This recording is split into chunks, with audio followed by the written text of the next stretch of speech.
Bienvenue à tous. Cette vidéo va vous présenter l'action de l'association Passy-Seine. Elle va aborder 5 sujets. D'abord, présenter l'association, qui nous sommes, nos objectifs. Puis nous parlerons de 3 priorités, l'accessibilité, la propreté et la convivialité. Et nous terminerons sur les moyens d'être plus influents pour atteindre ces objectifs.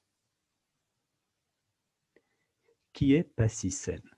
C'est une association, loi 1901, créée en 2017. Nous sommes une centaine de membres. Et l'association est animée principalement par 6 personnes.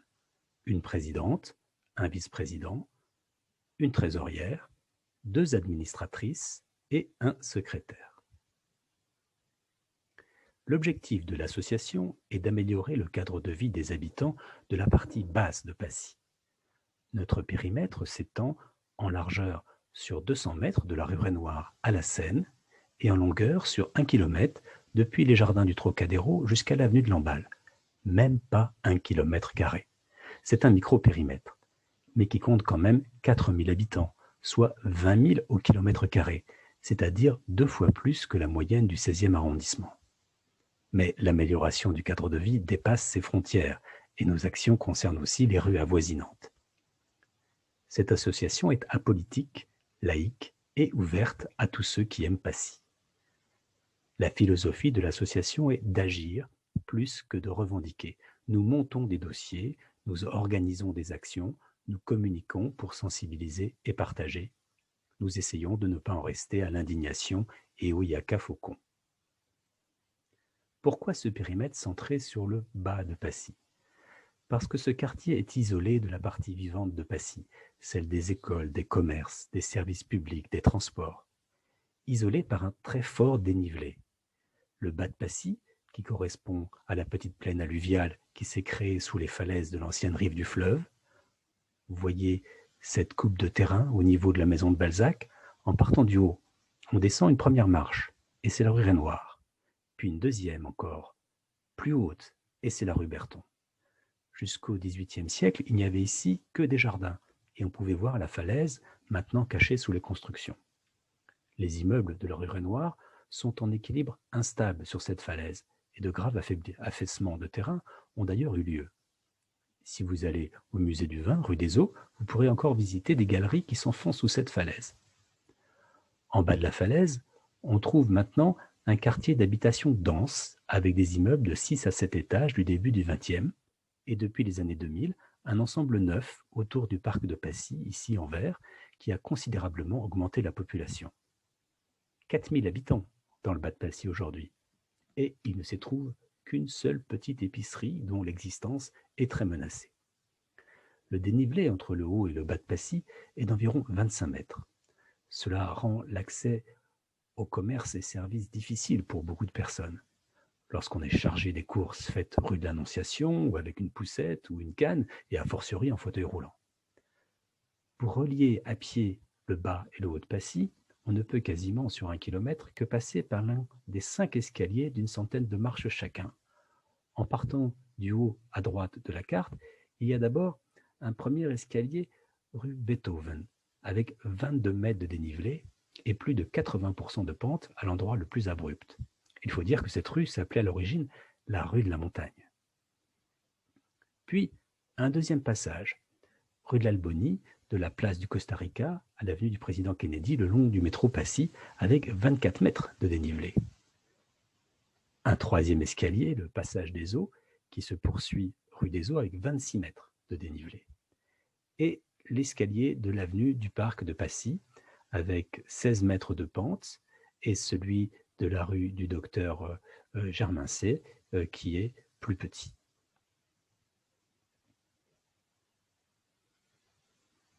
Il y a aussi l'escalator montant de la station Passy, mais qui n'a pas d'équivalent descendant, et aussi le retour piéton par le square de l'Albonie, qui fait 200 mètres de long.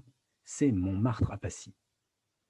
J'attire votre attention sur le point numéro 4, l'escalier de l'avenue du parc de Passy, qui est un passage obligé pour aller du secteur Annonciation-Chernowitz au très beau parc de Passy, méconnu d'ailleurs de beaucoup d'habitants du Haut de Passy.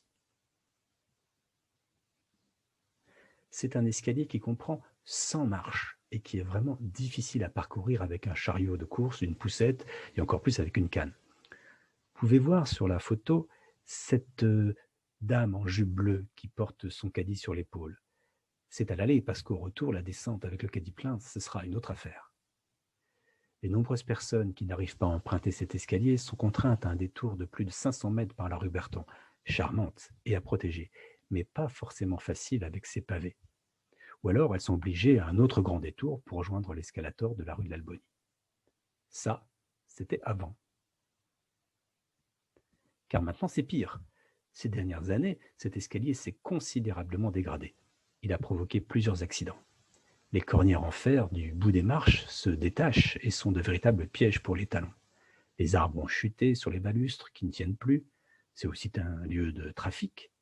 Et il a atteint un état tellement épouvantable qu'il a dû être partiellement condamné. Une reconstruction complète, c'est clair, est nécessaire, et les services de la ville en sont d'ailleurs d'accord. Vu l'état de l'escalier, Passy-Seine a lancé en 2019 une pétition demandant que sa réhabilitation soit mise à profit pour réaliser une liaison mécanique facilitant la circulation des personnes chargées ou à mobilité réduite. Nous avons proposé plusieurs solutions. Ascenseur, escalator, petit funiculaire, monte-fauteuil. La pétition a recueilli 1300 signatures. Je rappelle que le Bas de Passy compte 4000 habitants, enfants compris. Jusqu'à cette pétition, toutes les démarches étaient heurtées à des fins de non-recevoir de l'administration. Grâce à elle, une délégation d'habitants a pu être reçue par le cabinet de l'adjoint au maire de Paris chargé de la voirie et des transports. Ces démarches ont provoqué le déblocage d'un budget de 530 000 € par la ville. C'est bien, mais cela ne couvre malheureusement que la remise en état de l'escalier et l'ajout de main courante au milieu des marches. Les travaux ont débuté en 2019, fin 2019, et devaient se terminer en juin 2020. Mais le Covid est passé par là et ils sont suspendus.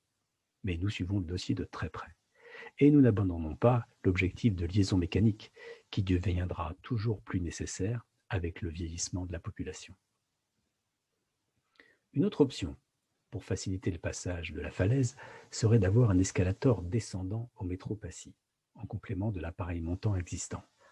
Nous avons obtenu de la RATP en 2019 une pré-étude de faisabilité qui a conclu positivement qu'il n'y a pas d'infaisabilité particulière. C'est encourageant. Mais le dossier n'a pas avancé depuis. Sa reprise ne sera possible que si les trois parties prenantes concernées se mettent d'accord. La RATP, la Ville de Paris et Île-de-France Mobilité pour la région. Pour cela, il faut qu'une personnalité politique pousse le dossier. Et pour qu'une personnalité politique se sente concernée, il faut que beaucoup d'électeurs le lui demandent. Nous avons donc besoin du soutien du maximum d'habitants. Le deuxième objectif, sur lequel Passy-Seine est très engagé et a besoin de vous, est la propreté. Passy fait partie des beaux quartiers, mais est incroyablement sale. Nous avons relevé tous les points noirs du Bas de Passy. Dépôts sauvages répétés, déjections canines, de roues sur les trottoirs, graffitis, déchets jetés par les fenêtres. Oui, il y en a. En tout, 25 points noirs permanents sur 1 kilomètre. Nous les avons présentés à la direction de la propreté du 16e, que nous avons d'ailleurs trouvé réactif, et nous avons aussi emmené le chef du service de la mairie de Paris de lutte contre les incivilités pour l'arrondissement. Nous l'avons emmené les visiter. Cela a permis quelques opérations coup de poing de verbalisation. Mais il n'y a que très peu d'inspecteurs verbalisateurs. 5 pour le 16e et le 17e début 2018. Sur la propreté, il faut donc aussi agir au niveau des usagers. La première chose à faire de notre part à tous est d'appeler le service de la ville dès que nous avons des objets encombrants à jeter, plutôt que de créer des dépôts sauvages sur le trottoir. C'est très facile avec l'application Dans ma rue et les encombrants sont évacués sur rendez-vous dans les 24 heures. Et quand nous voyons un dépôt sauvage sans référence d'enlèvement sur le trottoir, il faut aussi que nous réagissions en prévenant le service avec la même application. Cela évitera que d'autres détritus ne s'y agrègent. La saleté appelant la saleté. Nous menons aussi des actions de sensibilisation des usagers en nettoyant 2 fois par an les rues du quartier. Ce sont des habitants qui le font. Et regardez les sourires, ça donne la pêche. Le but n'est pas de remplacer les services de propreté, mais de montrer aux usagers que si ce n'était pas sali, nous n'aurions pas besoin de nettoyer. Ces opérations font en plus l'objet d'articles de presse étonnés de voir les gens du 16e se salir les mains et aussi de reportages pittoresques dans les journaux télé. C'est exactement ce que nous voulons, sensibiliser. Et plus on verra d'habitants mobilisés dans les rues à ces occasions, plus les indélicats hésiteront avant de jeter leur saleté par terre. Le problème, c'est que les volontaires sont toujours un peu les mêmes. Nous avons donc besoin que vous veniez aussi. D'autres actions de sensibilisation concernent plus précisément les maîtres de chiens indélicats, car il y a un vrai scandale avec les déjections canines.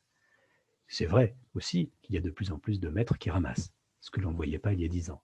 Mais il y a des rues qui sont jonchées, la rue Marcel Proust qui tient le record, et aussi la rue Saint-Ger par exemple. Nous y avons planté de petits drapeaux accusateurs et des affiches assez directes aussi. Nous réfléchissons encore à d'autres actions, peut-être plus fortes. Toutes les idées sont les bienvenues. Troisième objectif, plus réjouissant celui-là, la convivialité. L'idée est que si des habitants se connaissent et se sourient, alors le cadre de vie sera plus agréable pour tous et mieux respecté. Nous avons organisé une fête de la musique fantastique en 2018 avec l'aide de Michel, l'épicier de l'avenue Frémier. Et dès que ce sera possible, nous organiserons un dîner ou une fête des voisins dans la rue. Nous pensons aussi qu'on respecte mieux son quartier lorsqu'on le connaît et qu'on l'aime. C'est pourquoi nous menons des recherches sur son histoire, étonnamment riche, et que nous la partageons dans des conférences avec la Société historique d'Auteuil et de Passy, ainsi que par des articles sur notre blog. Le tableau ici représente Passy, vue de Grenelle, vers 1750, avec les châteaux et autres hôtels particuliers qui l'occupaient. Il y a beaucoup à dire dessus, mais ce sera pour une autre vidéo. Enfin, et pour conclure, à chaque fois que les objectifs dépassent les moyens directs de l'association, il faut influencer ceux qui prennent les vraies décisions, les élus et les administrations. Nous avons saisi l'opportunité des dernières élections municipales pour faire signer à tous les candidats une charte fixant des objectifs concrets, par exemple la liaison mécanique, plus de verbalisation des incivilités, le soutien au commerce. Presque tous l'ont signé, y compris le nouveau maire du 16e. Et nous allons lui demander comment il compte maintenant respecter cet engagement. Mais comme Staline qui répondait lorsqu'on lui demandait de respecter les libertés religieuses, le pape, combien de divisions? Les décideurs se demandent toujours, cette association, combien d'électeurs? Aujourd'hui, nous sommes une centaine. C'est trop peu. Il faut rassembler au moins 10% de la population pour peser. L'objectif, c'est donc 400 adhérents. Votre qualité de vie a besoin de votre adhésion. Et pour adhérer à Passy Seine, ce n'est que 10 € pour l'année. C'est tout à fait symbolique. En adhérant à l'association, vous augmentez l'influence de l'association auprès des décideurs. Vous avez la possibilité de participer aux activités des commissions propreté, commission voirie, commission convivialité. Vous êtes informé des projets concernant le quartier et des activités de l'association. Vous trouverez ce bulletin d'adhésion sur la page Contact du site de l'association en tapant Passy Seine en un seul mot, .wordpress.com.